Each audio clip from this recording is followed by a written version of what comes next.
राम राम। एक बुजुर्ग दंपति एडवाइस ले रहे थे। उनके बच्चे उन्हें भूल चुके थे। उन्होंने कहा आज से हम अपने बच्चों को भी भूल जाएंगे, उनके प्रति अपनी जिम्मेवारियां नहीं निभाएंगे। ऐसा ही कुछ हम भारतीयों के साथ हुआ। हम अपने माता पिता यानी कि ये सृष्टि जो हमारा लालन पालन करती है उसको भूल चुके हैं। उसको ये कभी भी नहीं कहते कि आपको आपके जन्मदिन की शुभकामनाएं। समझते हैं कैसे? शास्त्रों के अनुसार, भारतीय शास्त्रों के अनुसार, ब्रह्म पुराण के अनुसार सृष्टि की शुरुआत कब हुई थी? चैत्र महीना, शुक्ल पक्ष, प्रतिपदा तिथि, जो कि इस वर्ष 9 अप्रैल 2024 को पड़ रही है। इसी दिन नवरात्रों की शुरुआत भी होती है, शक्ति की आराधना के दिन। तो इस दिन इस सृष्टि की रचना हुई थी ब्रह्म पुराण के अनुसार। इसी दिन सभी ग्रहों ने सूर्य से ऊर्जा लेकर सूर्य के इर्द गिर्द घूमना शुरू कर दिया था।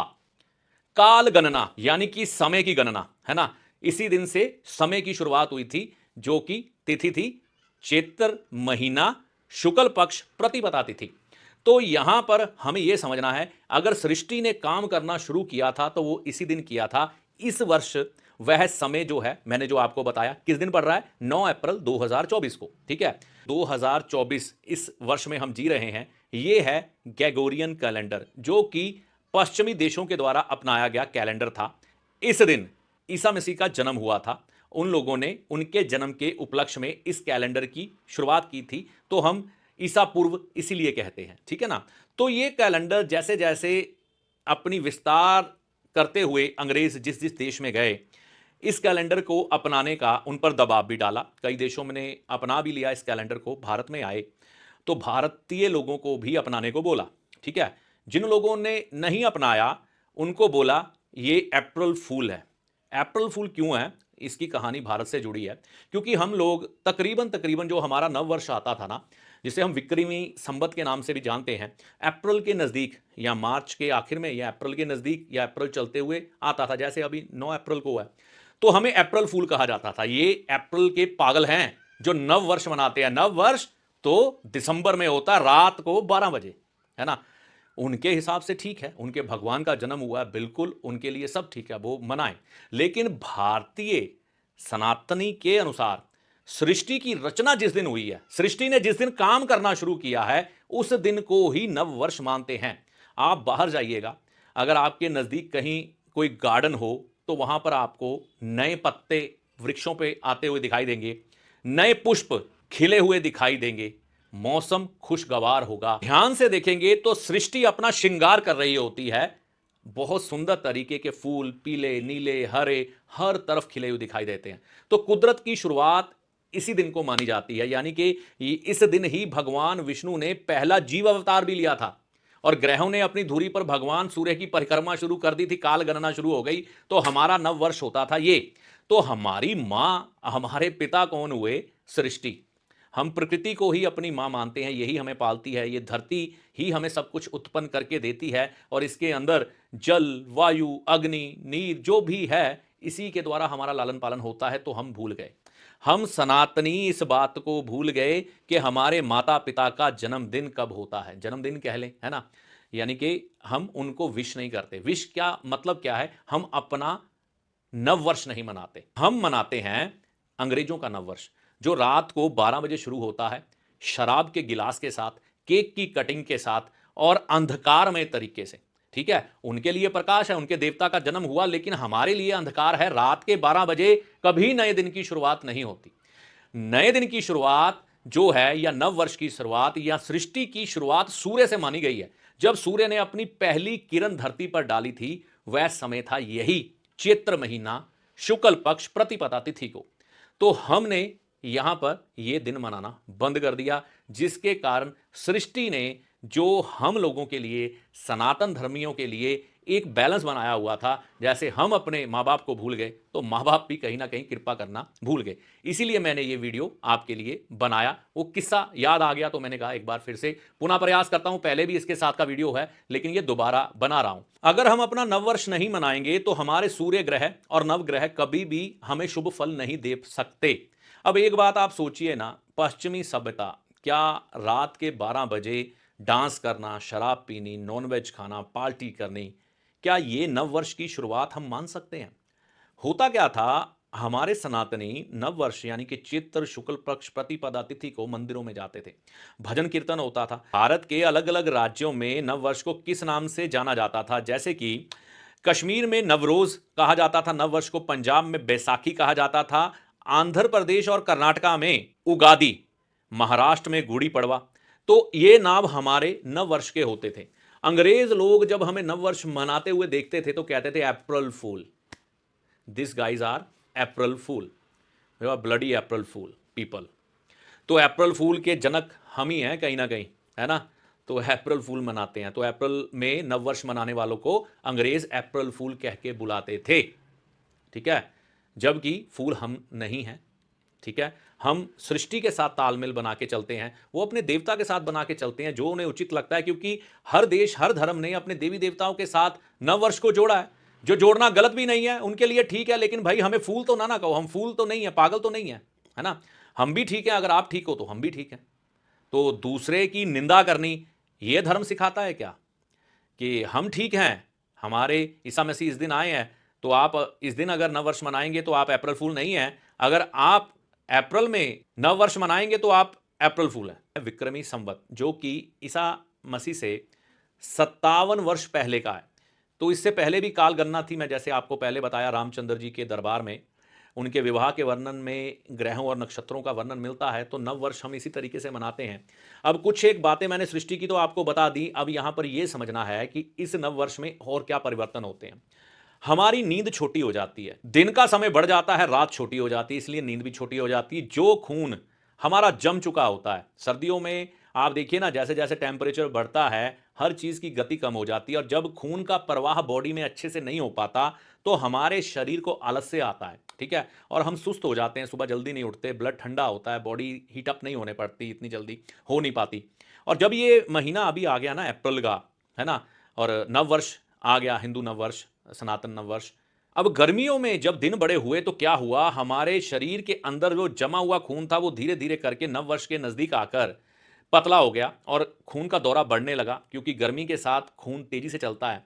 तो एक तो रात छोटी हो गई, है ना, और सुबह दिन जल्दी निकल रहा है, और सूर्य जैसे ही आते हैं हमारा ब्लड तेजी पकड़ लेता है, और तो हमारी नींद खुल जाती है जल्दी, है ना, तो आलस्य भाग गया, ठीक है ना। इसलिए ये एक कुदरती सिम्टम भी हमें मिलता है कि सूर्य जो कि कुछ दिनों के बाद मेष राशि में प्रवेश करने वाले हैं, जो उनका उच्च का स्थान होता है, तो इंसान में आलस्य पूरी तरह से भाग जाता है और इंसान अपने कर्मों पर पूरी तरह से फोकस करता है।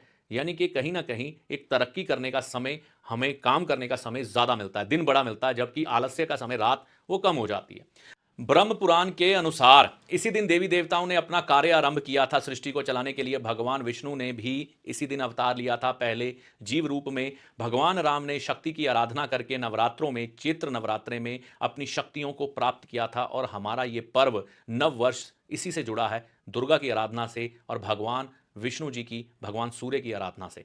देखिए, कुछ चीज़ों पर शायद नज़र नहीं पड़ी अंग्रेज़ों की या शासकों की, जो भारत पर शासन करते रहे, तो कुछ चीज़ें बच गई, नहीं तो शायद ये भी हट जाती। हम जैसे पश्चिमी सभ्यता के अनुसार शराब पीते हैं, नववर्ष में डांस करते हैं, ऐसा कुछ हिंदू नववर्ष में नहीं मिलता।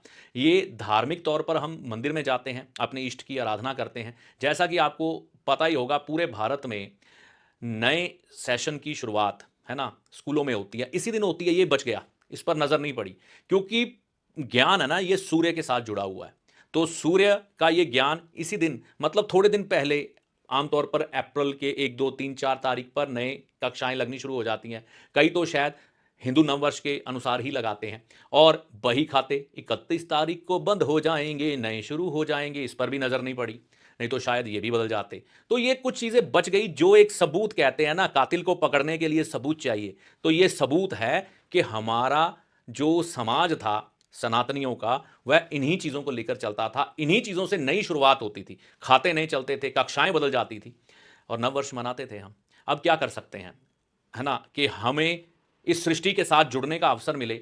जो सृष्टि हमारी मददगार थी, हमें मुश्किलों से निकालती थी, अपने माँ बाप के पास फिर से वापस जाएं और वह हम पर कृपा करनी शुरू कर दें। तो लौटना चाहिए। अगर आपको पश्चिमी सभ्यता अच्छी लगती है, वो आपकी अपनी एक पर्सनल राय है, लेकिन अपनी जड़ों को नहीं छोड़ना चाहिए, वो ज़रूर मनाएं। तो हिंदू नववर्ष 9 अप्रैल 2024 को मनाना है आपने। वेस्टर्न लोगों ने तो कभी भी हमारे हिंदू नववर्ष के बारे में शायद अपने बच्चों को नहीं बताया होगा, है ना, लेकिन हमने भी नहीं बताया अपने नववर्ष के बारे में। वो अपने नववर्ष के बारे में पूरी जानकारी देते हैं, हमने अपने नववर्ष के बारे में कोई जानकारी नहीं दी। मेरे बच्चों को मैंने बोला है कि ये वीडियो देखना है आपने, जब आएगा इकट्ठा बैठ के देखूंगा उनके साथ। तो ये हमारा कर्तव्य है, बच्चों को बताएं, सृष्टि से वो जुड़ें, क्योंकि हम इतने वैज्ञानिक थे कि हमारी चीज़ों को अंग्रेज़ों ने पेंडेट करा लिया कि हल्दी हमारी है भाई, कर लो। जहाज भी ले गए, बिजली भी ले गए, सब कुछ ले गए। तो हमारे नारद मुनि के पास क्या ऐसी कोई कम्युनिकेशन स्किल नहीं थी, वो कहीं पर भी पहुंच जाते थे। तो ये कुदरती तरीके से भी आप इस बात को समझ सकते हैं।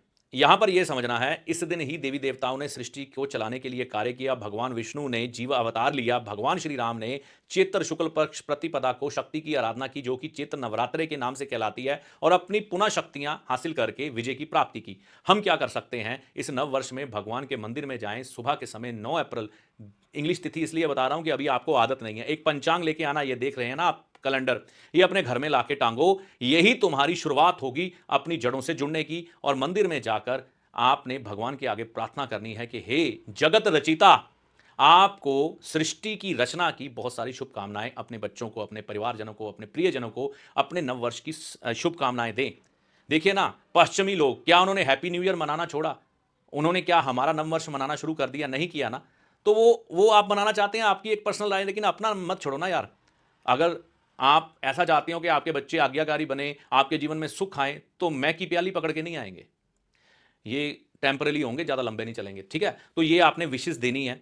और भगवान सूर्य का दिन है, एक तरह से नव शुरुआत हो रही है। वैसे तो वो मेष में जाएंगे कुछ दिनों के बाद, अप्रैल में तकरीबन 13 तारीख को जब प्रवेश कर जाएंगे मेष में सूर्य, लेकिन ये दिन उनका ही है, जीवन उनसे चलता है, ठीक है। तो विष्णु जी के मंदिर में जाएं, फल फ्रूट या कोई भी भोग मीठे का चढ़ा सकते हैं, उनका आशीर्वाद लें। ब्रह्मा जी ने इस सृष्टि की रचना की थी, तो भूलिएगा मत। कोई पुजारी हो मंदिर का, या कोई वृद्ध व्यक्ति हो, है ना, मजबूर हो, या आपके घर का हो, दादा हो, कोई भी बुजुर्ग हो, ये सब बृहस्पति के, ब्रह्मा जी के कारक माने जाते हैं। वृद्ध लोग, पुजारी, इनको कुछ ना कुछ ऐसा एहसास करवाएं कि इनके लिए अच्छा गया। पुजारी को दान पुण्य कर सकते हैं, कोई वृद्ध व्यक्ति है उसकी मदद कर सकते हैं, अपने घर के बुजुर्गों की सेवा कर सकते हैं। तो ऐसा जरूर करिएगा। तो 2 ग्रहों का धन्यवाद हो गया। सृष्टि को चलाने के लिए भगवान शिव और मां दुर्गा भी इसमें शामिल है। तो किसी कंजक को खुश करिएगा, भगवान शिव के मंदिर में दूध अर्पण करिएगा। देखिए नववर्ष की शुरुआत। बाकी जो जो आपके यहाँ पर रीति रिवाज हैं, जो आप नववर्ष के उपलक्ष्य में करते हैं, यानी कि सनातन हिंदू नववर्ष के अनुसार, वो जरूर करिएगा। लेकिन ये आपने करना भूलना नहीं है। बाकी इस दिन नवरात्रे भी रहेंगे, उसके भी वीडियो आ जाएंगे। और यहाँ पर ये चीज़ें सभी हो गई। अब एक बात समझिएगा, इस वर्ष का, जैसे कि 5 साल बाद सरकार बदल जाती है, नई सरकार, नए मंत्री, है ना, तो हमारी शायद नहीं बदली 10 साल से, लेकिन बदल जाती है, चुनाव दोबारा होते हैं, नई सरकार आती है। इसी तरह से वैज्ञानिक ढंग से समझें कि हमारे हर साल के राजा और मंत्री बदल जाते हैं। समझ रहे हैं कितना वैज्ञानिक है ये? इस वर्ष का राजा कौन है हिंदू नव वर्ष के मुताबिक, मालूम है आपको? हाँ, पहले ये समझें कि ये वर्ष कौन सा है। विक्रमी संवत 2081, यानी कि 2081 का मतलब हुआ जैसे हम कहते हैं 2081।